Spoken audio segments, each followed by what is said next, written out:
Anyway, I'm Ira Bast. I'm a marketing consultant, speaker, content creator, someone who takes the wrong parts of a script. Your go. I completely missed it. I was like, this is weird to start here. I'm Stacey Meadwell. I call myself the nerdy property writer on LinkedIn. I am a former B2B property journalist turned content creator working directly with businesses in the built environment, helping them to create content. I also do some training, media training as well. I practice. Fantastic. I know, and you've got the beginning of the script, which I didn't do. And Fiona Riddle says hello, and so does Steve Folland. Hi, Steve. Hi, Fiona. Hi, Steve. Thank you for joining us. It's all going to go smooth. It's all going to go smoothly from now on. This is brilliant. What do you mean? This is great. This is smooth. Right. Okay. So anyway, like I already started, was in 2023 alone, LinkedIn introduced over 200 new features, which is tons. And I go on LinkedIn a lot, and I don't even know them all. I don't think anyone does, but it's worth knowing Kevin Turner, actually, or Kevin D. Turner, who actually does list them all, which is always really useful to see. Anyway, so the new features are really quite good. So they can increase the range of your content, boost engagement, and propel your reach. So, and they can also help you stand out from the crowd for what everyone else is doing. And it's all stuff that is actually relatively easy to use and low cost or no cost. Which is key, I think, here. Our format, if you've joined us before, you may notice that we've got a slightly different format. We normally focus on 3 questions and discuss those. But what we're going to do today is we're going to talk through 5 tools or features that we think are underused or that you might not know about, that we actually think are quite useful. We do want to hear from you. And thank you for all the comments coming in. That's great, because we see that people are there watching live, which is always good to know. But if you have a question, do pop it in the comments and we will come to it. Or even if you just got a thought or a comment on something that we're talking about, do let us know. So let's get cracking, Io. I think you're taking the first one, which is creator mode. Okay, so hey, look, I did some slides. Yay! And look, it's me, like 4 times on screen, or like 3 times on screen. That's great. So creator mode. So creator mode was basically launched, I think it was about 18 months ago by LinkedIn. And it was about giving users more access to sharing tools, it gives them better analytics, and it's basically a way it gives you more control over your LinkedIn profile. So it's like, what do you really want to show your audience at that point from your content? So you've got more control of your content, better analytics, and more features. And in terms of how you find it, the way that you would find it as a user would be you would view your profile and then go to the kind of arrow that has your profile. And then you could click a toggle on or off for creator mode. But actually, LinkedIn are changing that this month. So it's all going to be slightly different. But I'll come to that in a second. But in terms of looking at the slide, some of the stuff that you also get, you get like this featured section here, which I've got the top of mine, which I've created some little kind of squares from in Canva to make them kind of work really well. And then also you can choose more in terms of what you want to show. So you can decide that you want to show posts for this month, or you might want to show, actually, I've got some really good videos that I want to push. So you can have videos as the first thing that people see. So you can choose which type of content you want to spotlight on your actual profile, which is actually really, really useful feature. But I think just understanding that you're kind of in creator mode, you're given more, I guess, freedom. But I mean, the main things that are coming up now is that LinkedIn are now giving a lot of the creator mode features to everybody. So they're going to start rolling that out this month, actually. So in February. So there's a link, which I will put in the comments, actually, which is all about creator mode and what's changing in terms of LinkedIn. So they're going to take away the creator mode on-off button in March. That's only next month. But you're still getting all your creator mode features. I just think what they're going to do is actually give everybody more features. And it's also going to give you more kind of control over whether or not you have a follow button or a connect button as well. So those are the kind of 2 main things. And I think the about topics are going further. So the about your profile is going to be further up on your profile. I'll share links to that in the comments so you can have a good read yourself, but that's knowing. The other important thing to remember about creator mode, that they're rolling out to everybody is it gives you access to certain features, two of which that we're going to be talking about a little later on. Yeah. These are things that you could do that you could only do if you had creator mode switched on, but everybody's going to have access to them. But I won't sort of steal the thunder of what we're going to talk about a little bit later. Okay, so moving on from that, so after creator mode, the next thing to talk about is actually the events tab. So the events tab I think is the main bit of where you can find most of the hidden features of LinkedIn. So you find it by going to the homepage on LinkedIn, scrolling down, and if you have a look, there's a left-hand column which has got lots of stuff. Like it has a thing which talks about recent events that you've been involved in at top. So either you've been involved in or you've signed up for, and you can find those easily there. And then you've got groups, which I have to admit I don't use at all. But I think it's the old LinkedIn groups because they're all spammy now and rubbish. And then underneath that, you've got the events tab. Now, if you have a look there, it's got for me, it's got a live that I did last week for my marketing show. And then it's also got things that I've signed up for or watched recently. So that is how you find the event. And if you click on here and basically you go down, then the next slide, let me make sure I'm in the right bit. It gives you this, which is basically the events tab. And this is where you find LinkedIn's audio events, LinkedIn's live video events like this one. And also, if you're running events off platform, you can also create a LinkedIn event that links to that as well. So you've got kind of 3 types of events that live in this area. And it's just worth knowing that this is here. I think this is one of these kind of features that is on your profile, but you may never even know it's there. I mean, if you did know it was there, let me know, or if you didn't, if this is news to you. But there's this whole kind of world of events in LinkedIn, and it's worth knowing how to access them and how you can find more stuff. And I would just jump in and say that if you are using the app, you just click on your little profile pic and you get 2 options there. One is groups and one is events, and you come to that same page. If you click on events, it gives you a list of all the things that either your lives that you're doing, stuff that you've said you're attending, or external events. And I think the external events thing is quite interesting, and I don't think people, you use that very much. Yeah. It's a really good way of promoting stuff that you are doing off the platform. Yeah, exactly. And I guess if you see that as another promotional channel, so you could add your events to it as another way of just finding more people who might be searching if you're looking to attract more of an audience or to engage with more people. So yeah, I do think this events tab and external events is definitely underused. I agree with you. Okay, so what's next? Next is, while we're talking about LinkedIn events, I want to talk about LinkedIn events. It's not a surprise. It's not a surprise feature if you're watching this because you're watching a LinkedIn event, but you don't see many of them popping up. And I think they're very underused. So many events at conferences are pay to play now. And they're often quite a lot of money as well. Whereas a LinkedIn event, doing something like this, is fairly low cost. You have to use an external streaming platform. We use StreamYard. But the cost of that is fairly low compared to what you would have to pay if you were doing a panel or a discussion at a conference. And the key thing is, it's an event that you control. You decide when it is. You decide on the topic, the format, and if you want guests, you can do solo. So if you wanted to just do a live by yourself, you could do that. That whole idea of that absolutely terrifies me. So I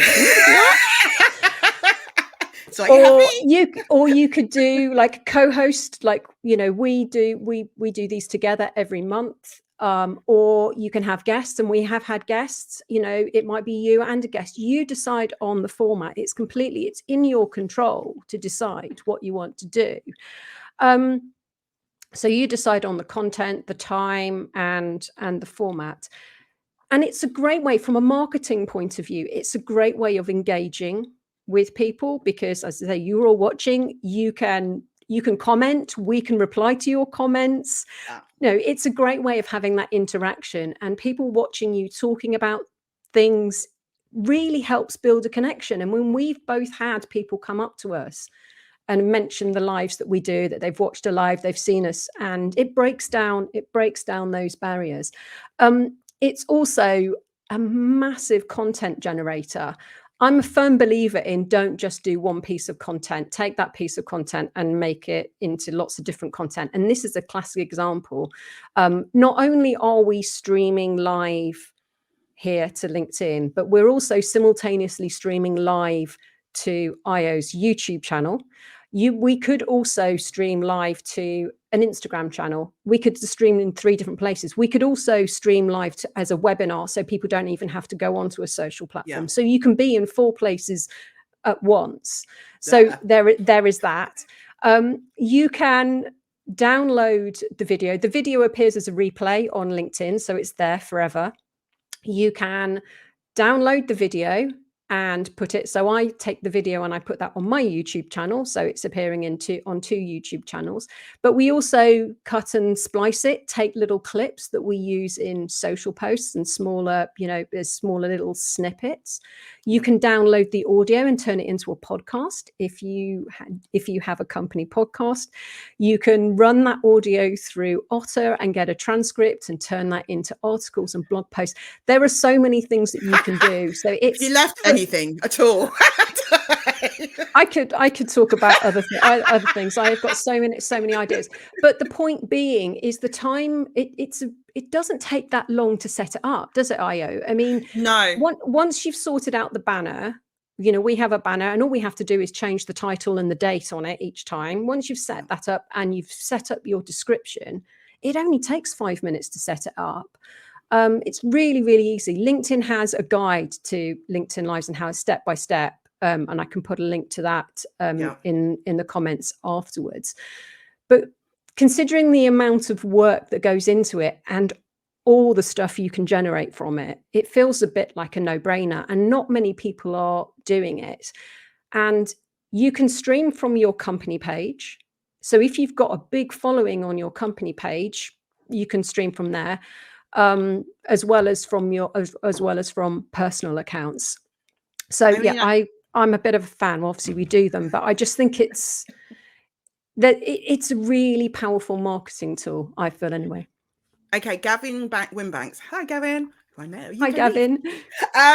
So he's asked us what streaming services we use to do this live. So we use StreamYard, which is a couple of £100 a year, I think. And it streams, and you can stream live into LinkedIn, YouTube, lots of other things. And it's a really good intuitive platform. Other ones you can explore, I think there's one called Ecom, which is ECOMM. And there's also one called Restream, which is RESTREAM. I'll put those in the comments afterwards as well. So they're 3 different platforms. And I would just say, just try them out and see. And I mean, they work really well, and they give you really professional quality audio.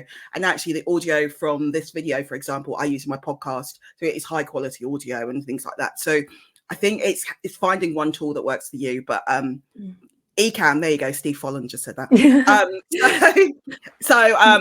I think that's the main thing, is just try out some of these tools. I think the one thing to say though about video is, I think it's like any other piece of content that you do need some kind of structure. You do need to know roughly what you're doing, because I think sometimes people just stand there and just like, hi, we're just coming online. And it's like, this has no structure or no feel, and they're not thinking about the audience who are listening. So I think you do need to have a bit of a structure and kind of know roughly what you're going to do. But which is kind of ironic saying that, considering we messed up the start of this. Yeah, but that involves me reading, so that never works. But we do have a structure. I have notes. We do plan, and I think it is a really important point, is to know plan out your lives like you would any piece of content. And do we want to move on to audio events as something? Maybe I think before we do, let's answer April Bolton's just asked a question, which I think is actually sorry, April. Sorry, I just saw it. It just said, is there a way that LinkedIn Lives to now show how many people have signed up to it? Yes, there is.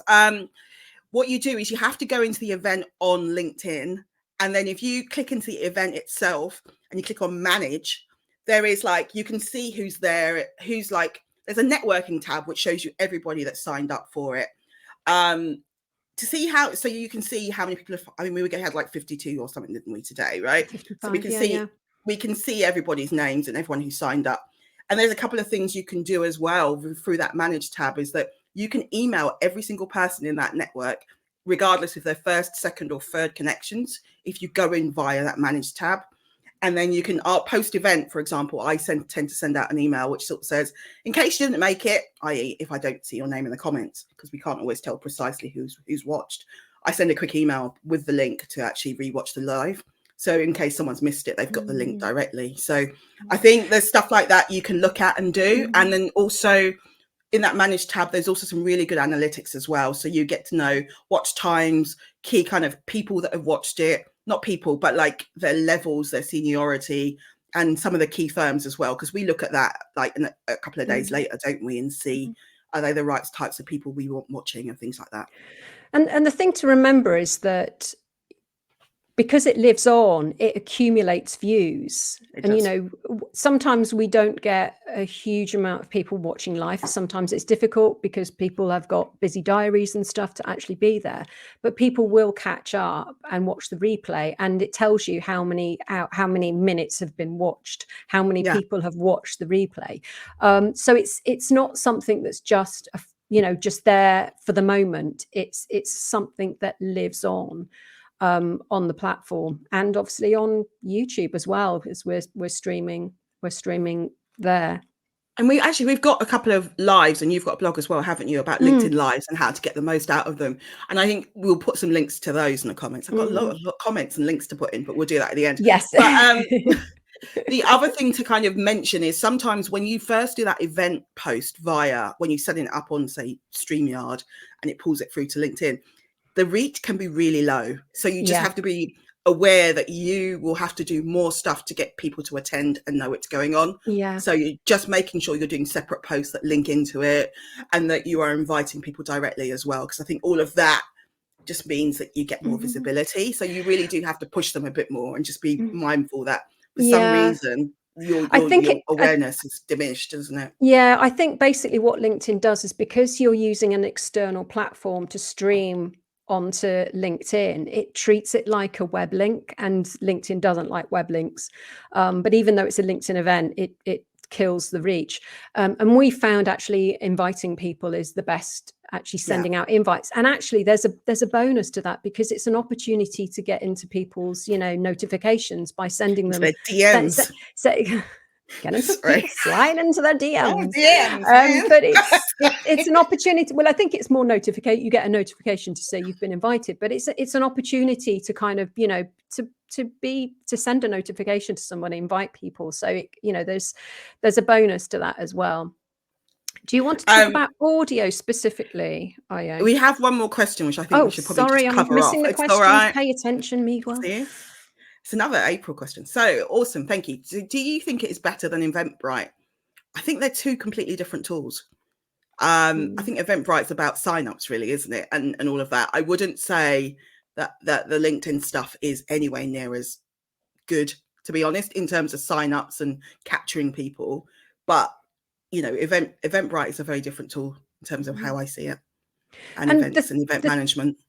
The thing I would say about LinkedIn events is, if you've already got a big network here, and when you go live, it pops up in people's streams that you're going live. Whereas if you're doing something off platform, when you're, if you've got big mailing lists and stuff, you can obviously promote it that. And we always promote it through our own newsletters. But if you've already built up a presence, or you're building up a presence on LinkedIn, it can work both ways. It can be a good way of kind of connecting with your existing network, but also help you build up your network on LinkedIn, I would say.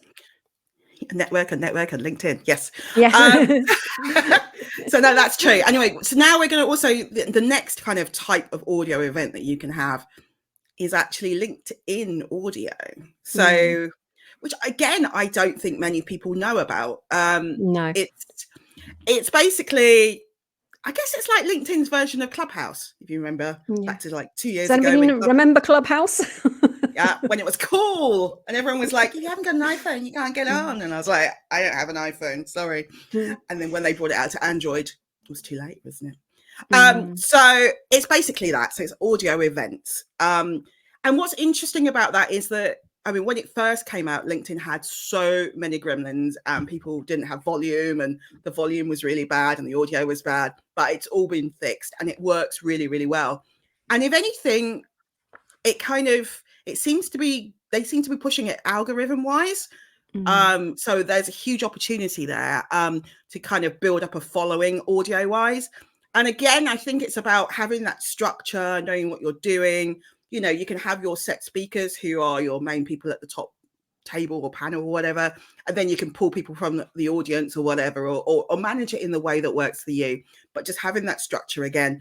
I was going to talk about Mel Barfield and Ben McKinney. They've started running a regular LinkedIn audio event for copywriters. And they have like a set time when they do it, themes, topics. They have guests. They had Dave Harlan the other day. And then on the back of that, they then do a Substack newsletter where they write up about the event, you know, include quotes from people and sort of tag people in. But I think the one thing about LinkedIn audio is that you can't record them. So for me, that's a huge misstep because, like we say, we're really into repurposing. How else can we get more bang for our buck?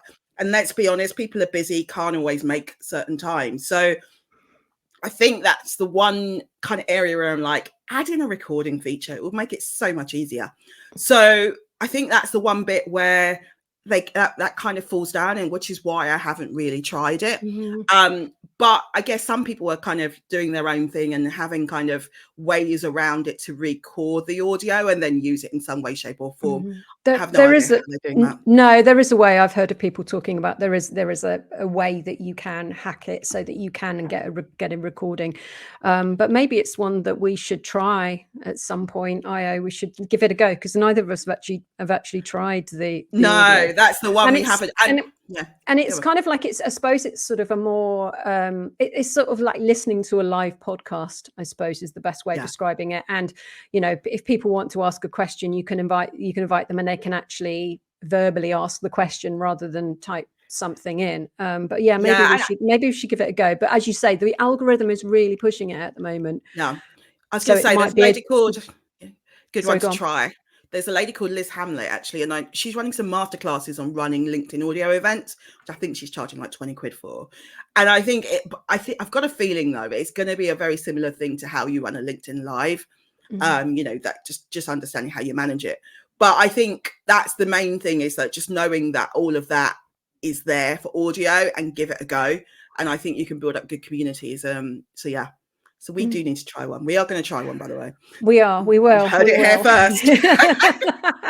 Audio only. That's us. But Shall we talk about newsletters next? Because this is another, I think, underused feature. This is a creator mode feature that is being rolled out. You don't need an external platform. You don't need MailerLite or anything like that. This is something you can purely do through LinkedIn. And once you've got it set up, I mean, all you really need is a banner. And I think you put a little description about what your newsletter is about. But once you've done that, you just literally create an article and it sends it out to all your subscribers of your newsletter. And one of the things that I found, because I started a LinkedIn newsletter back in the summer, I'd already started an email newsletter, and the email newsletter is still important. It's something I will continue doing. But the speed with which you gather subscribers to a LinkedIn newsletter is crazy. I mean, you know, I'm a freelancer, so I don't have big company backing or anything. And I got to 1,000 subscribers really, really quickly. It kind of tails off. You don't get that level of increase month on month after the initial kind of initial start, the initial publication of your newsletter. But it carries on creeping up, and I don't do any promotion I don't ask people to subscribe. It literally finds subscribers, and because it's an article, it's Google searchable. So it's a really it's a really useful tool. The first one you put out, make sure it's all singing, all dancing, because that gets the algorithm will really push your first newsletter really hard, which is, I think, why you get a massive like influx of subscribers when you first start. And then subsequent issues, I think it gets put in all the feeds of your subscribers, and it has really good stats. It will tell you how many people have it's not just impressions, because impressions are a bit of a wishy-washy stat because they don't tell you who's read it, but it will tell you how many people have viewed your article, which I think is really useful. And my last edition, I got nearly 400 views. And I'm not a big company. So I know that there are companies. I know you've got an example of a company that does a newsletter. But the other thing to remember is that with newsletters, you can have more than one. You can run them from your company page. So if you are a big business with several different departments, several different disciplines, you could run it like, say, for example, you're an agency and you cover, you could have one for the office sector, you could have one for the industrial sector, you could have one for the residential, you could have more than one newsletter, and you can tell them, is this right, Ayu? You can tailor them to go out to specific audiences. I think you can. If you can't do the segmentation, I think that's where that could fall down. So I would look into the segmentation part, because I'm not entirely sure, because I've not tried it. I think that would be the only bit where I'm like, because like if you're only, if you're a large agent, you're going to have so many different markets. I think you just need to be mindful of that.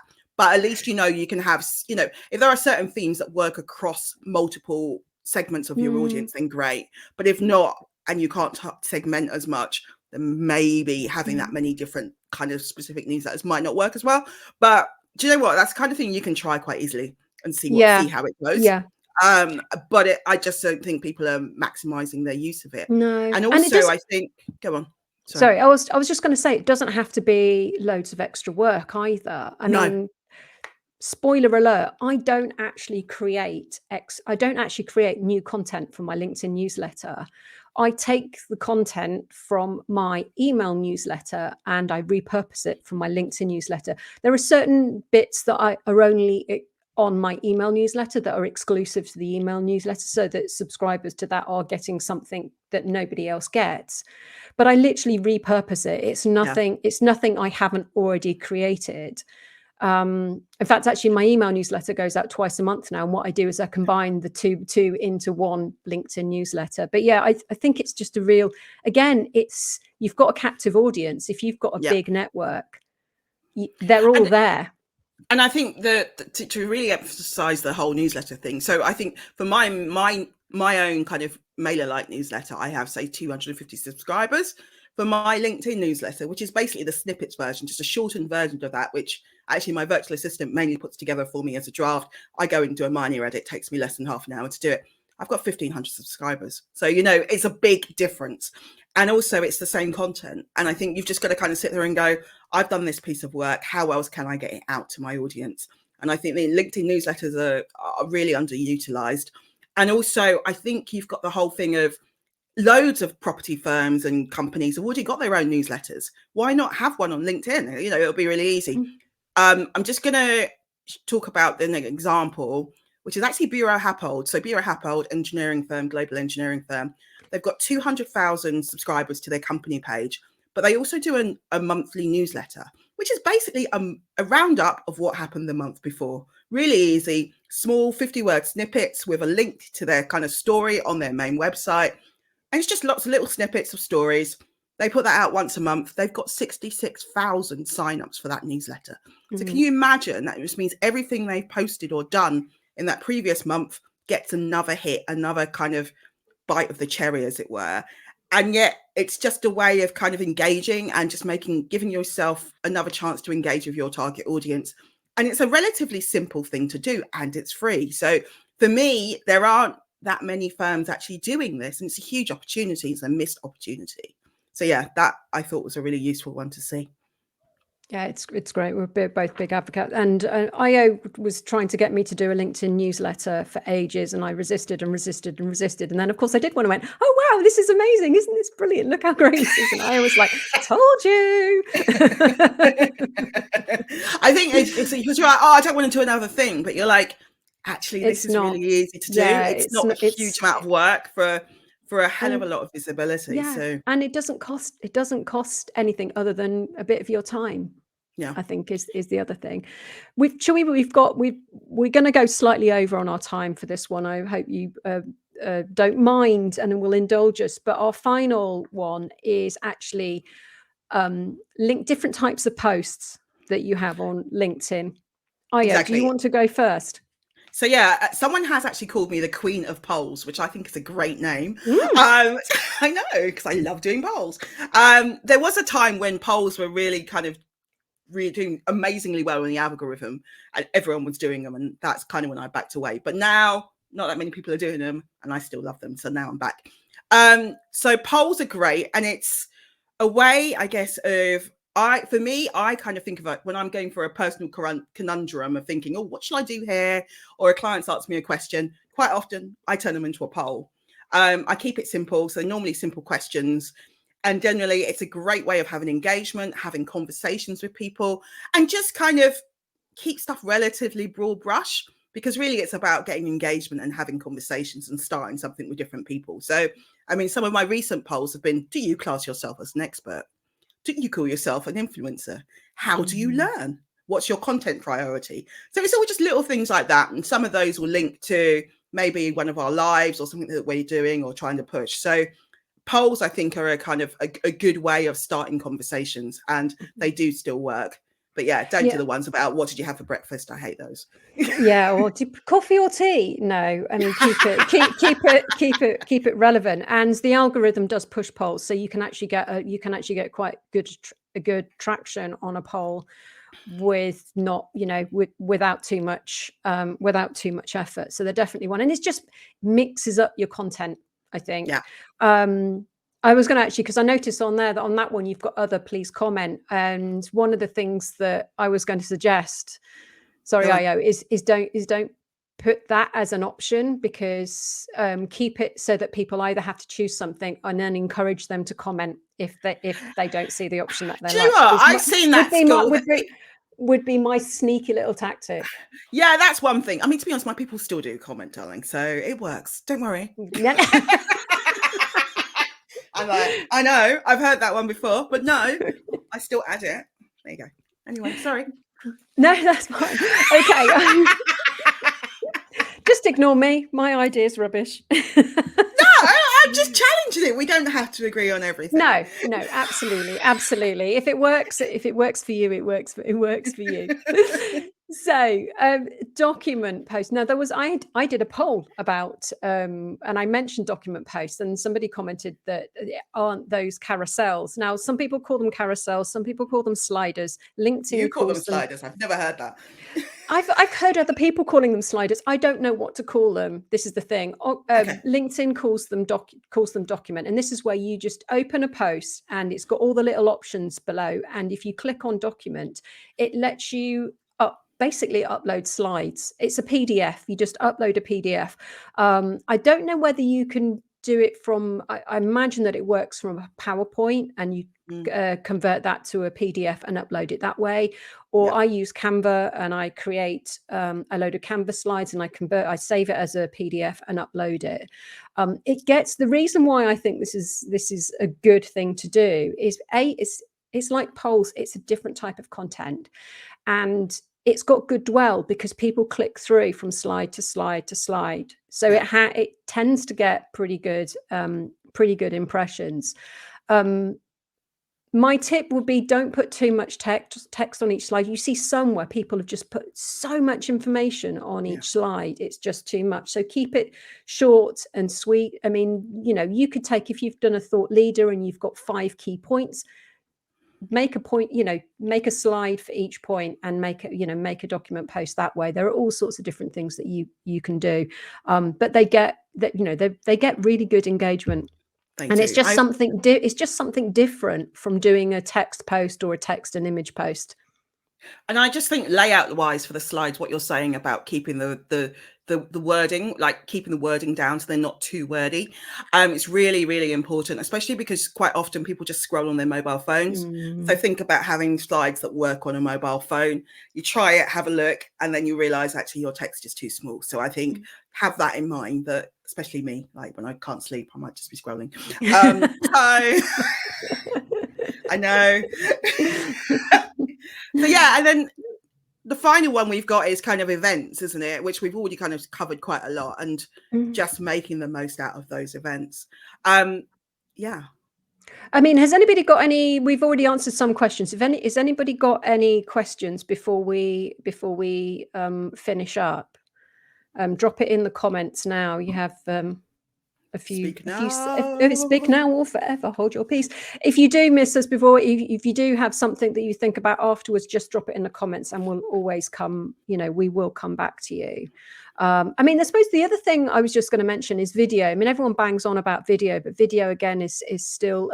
I've seen more and more people are using video. I still don't think it's used enough. And some people are doing some really interesting things with video. There are some firms that are doing some really great sort of almost TikTok style video content. That is just, it's just a really different. They're presenting, buildings and presenting information about their business in a really interesting and innovative way. Come on, you can do it, darling. In an innovative way. So yeah, don't dismiss video, and it doesn't have to be really, really polished, as long as you've got reasonable sound and reasonable, people can see you and they can hear you properly. And I think that's the thing. And you can definitely, you can just like basically, get some little mics for your phone or whatever, or just use your mobile and decent lighting, and you'll be fine. And I think that's the thing, is like, it's just finding ways to engage and show who you are. And I think there are more and more that people can do. I think we may have some questions. Let me have a quick look. We've got some nice comments, really insightful. Thank you. Thanks, Alana. We've got Sharon. I like this one. Lana also says, oh my God, yes, please. Advice on how to utilize polls for my company, which is super useful information. I think for companies, I would just say they don't use them enough, polls.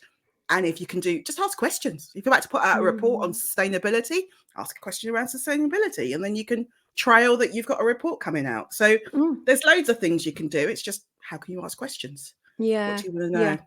But I think, as Io said, keep it fairly simple. I mean, the other thing actually is it doesn't give you that many letters to use on each option. So sometimes you have to be quite creative in, you can't like have a 2-sentence. It's like 30 characters or something, isn't it? Something it's really, really small. So you might have to play around with what the text that you put on each poll button. It doesn't give you that much space, unfortunately. Okay, so Frederica has a question for us. So what would you class as too much text on a single carousel page, i.e. more than 1 or 2 sentences? I'd say normally it's like 1 sentence, isn't it? And it's not even a 1 full sentence. It could be. I mean, I would say it depends on how long your sentences are. That's true. Because I've done slides with 3 sentences, but they've been fairly short sentences. So I just, because I've done one recently. Yeah. So I mean, less is more, I would say. But then you don't want a document post that's about 35 slides long, because that's the other thing to remember, because people get bored clicking. So keep it, keep the number of slides down. And if you've got so much information that you're either going to need 35 slides, then maybe do more than one document and sort of theme it around. You break it down into smaller chunks and do it that way. Cool.